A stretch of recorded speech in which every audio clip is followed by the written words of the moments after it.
Hello everyone and welcome to this video on say week 3 CDT 8. The topic is integrated injection logic I2L and high threshold logic, the two topics we will be discussing in this video. So first of all, why we require a I2L? What is the problem in your DCTL circuit?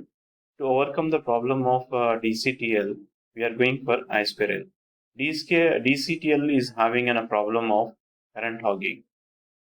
Current hogging is a concept where one of the transistor with low base emitter current enters low base emitter voltage enters into the saturation first, and it never allows the other transistor to go into saturation. That is nothing but a transistor with all the transistor will be having different beta values. So the transistor with a different beta value will have different cut-in voltages. So less cut-in voltage would be entering into the saturation first. So that transistor would be drawing the whole current in the circuit.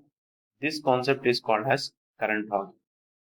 And this is dangerous, and the circuit may burn off or it may be get damaged. So to avoid that one, a new logic family is being developed, which is nothing but I2L. But even though this is an advancement to your DCTL, but I2L too has a disadvantage of logic swing. It has a low logic swing. As in the case of DCTL, another problem is low logic swing, which is there in this one also. So the logic swing is not uh, changed in I2L. It would be the same logic swing what is there in DCTL, but only the problem of current hogging has been removed. So I2L is it has been taking a very little power and require only when you go for the fabrication of I2L logic, it requires only 4 masks. Mask is nothing but when you're going for fabrication, we will be taking one suitable mask and we'll fabricate the chip accordingly. And 3 diffusions. We'll take only 3 diffusions in this one. When you go for another logic families, we will be having a more number of diffusions and all this. So easier and cheaper to fabricate, but it is nowhere used in today's generation. These were used in the technology of let's take a small scale or large scale integration. It was used small, medium scale, and large scale. So coming to the basic, we'll see the operation of an integrated injection logic, which is termed as I2L. We'll see the operation of an inverter. So this is the circuit which is for integrated injection logic inverter. At the input side, when you are going for a low input, the transistor T1 is off. When the transistor T1 is off, what happens is that you would be having so the circuit is being totally cut off. T1 is cut off. So this one T1 is off at that moment. And when T1 is off, what happens is that the total current would be flowing. Okay? The total current source would be flowing to the base of this transistor T2. T2 get on.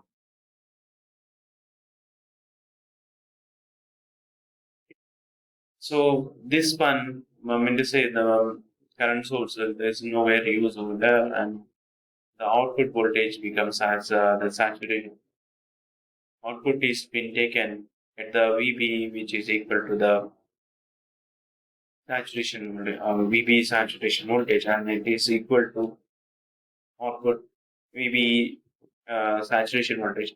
This is the point where output is been taken. So when you see this point, the point at this point voltage would be equal to this is cut off, and this is the total voltage, which is equal to 0.7 volts. So at this point, you would be having a voltage equal to at V0. You would be having a voltage equal to what? 0.7. So coming to the next one, here it would be 0.7 volts. because the VB saturation voltage will be equal to what? 0.7. The same voltage will be on this one. So now that current is been flowing over here. Let's take the second case when input is high, which is equal to, I take it as zero point 0.7 or zero point 0.1, something like that. Then when this one is there, then this transistor is on. When this transistor is conducting or when it is on, what happens is that the total current is being flown onto this direction because this is a collector current. So there will be a current flowing to the base of this one. So total source current and everything will be flowing and it is getting drained.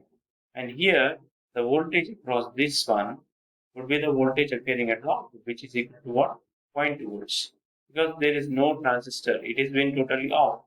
There is no operation of this transistor. So during the period of when you go for when you apply the input as what? Low, output is when you apply the input as low, zero point 0.2 volts, output is what? Output is equal to 0.7 volts or 0.75. And when you are applying the input as 0.75 or zero point 0.7, this transistor is conducting. When it is on, there is a path for this current which flows through the collector and through this one it will go on. This is a closed switch right now. And the output appearing would be that VC sat voltage which is equal to what? 0.2. So this is a perfect inverter. So here there is no problem with one or the other transistor with this beta value or this. So because we are having directly current sources, this. So this is an operation of I2L inverter, which is removing the problem of. Anyhow, these all the explanations which is there. Now coming to the another one, when you doesn't require any fabrication. Directly we will jump into the now, these are the advantages of I2L gates. Since I2L gates are only BJT, they possess high speed of operation. This is one thing. Because of only transistors, I2L gates have high packing density and suitable for VLSI circuits. Very low power supply requirement, 1 volt of power supply is required. Low power dissipation. Number of processing steps is required is small. Cost per gate is also so the disadvantage, as I told you, VB saturation around 0.75 or zero point 0.8, and VC saturation is 0.2. So logic swing is more or less zero point 0.6 or less than zero point 0.6. So this is one thing. Low noise margin would be there. External resistances required for proper functioning. You require an external resistance always.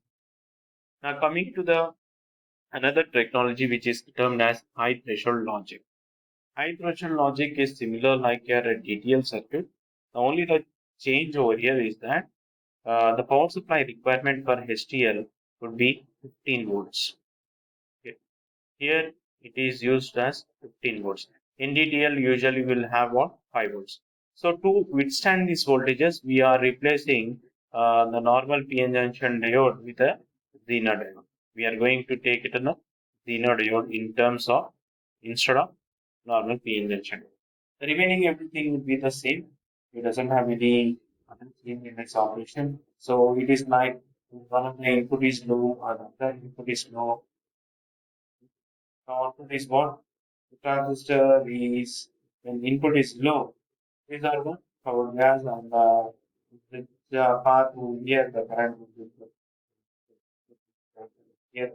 There would be the less number of less amount of current which is going to the voltage which is at the point VP, you would be having around zero point 0.9 volts, which neither gets this diode or the transistor to be saturation and this is off, and the output is equal to what? High. Whenever the input is low, one of the input or all the inputs are low, output is what? High. In the case when all the inputs are high, what happens is that there would be all these layouts are cut off. There is no layout. It looks like the circuit is doesn't have any layouts over here. So the two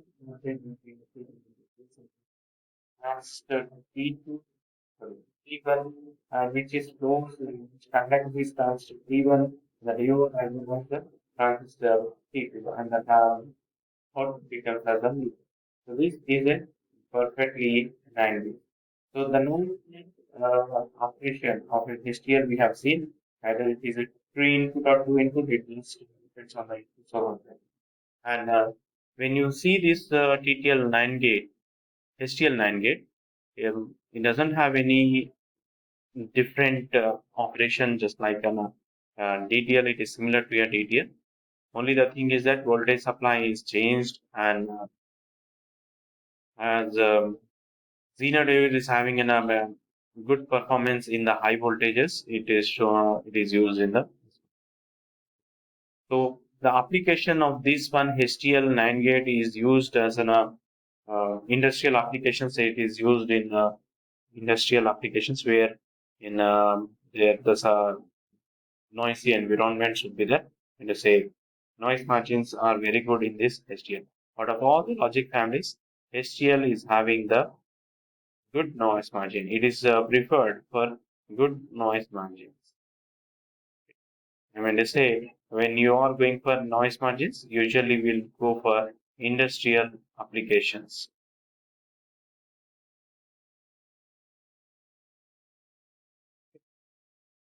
So in this in this video we have discussed on two topics. One is an I2L and the other one is HTL. I hope you have understood. And if any other further readings you require, you can go for refer to the textbook RPG Digital Modern Electronics.